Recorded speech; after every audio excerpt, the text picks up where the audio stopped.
There are several methods for calculating the payments of extracurricular activities when you make your parenting plan.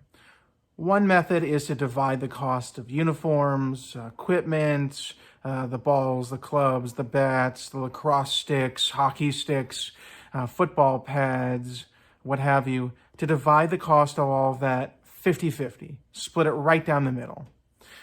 And that, of course, presumes, if it's going to be split 50-50, that both parents agree on the terms. In other words, both parents agree that the minor child will participate in varsity football or in extracurricular ballet. And if the parties are in agreement on the activity, the time, the place, whose time sharing it may be when that activity occurs, it may be easier to share the bills, to split the cost down the middle, to avoid any conflict associated therewith. Another method may be that if there's very little agreement and one party enrolls and the other does not, and there may be something of a dispute, perhaps the child support guidelines, depending on whose pro rata, we call it, share of responsibility it may be. If one party is responsible for paying 70% of the amount of child support necessary for the minor, then perhaps that extracurricular activity will be split on a 70-30 basis.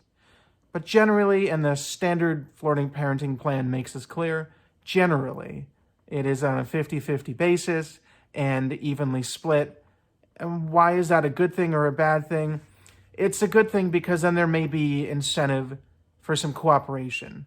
If each party is responsible for half of the cost of the travel, again, the pads, the equipment, the cost of lessons, for example, if it really is ballet or karate or something like that, if each party is responsible for half of the cost, then there may in fact be some extra incentive to have an agreement, to make sure that both parties are on the same page, because these things are expensive. Nowadays, practically everything is a little bit more expensive than it used to be.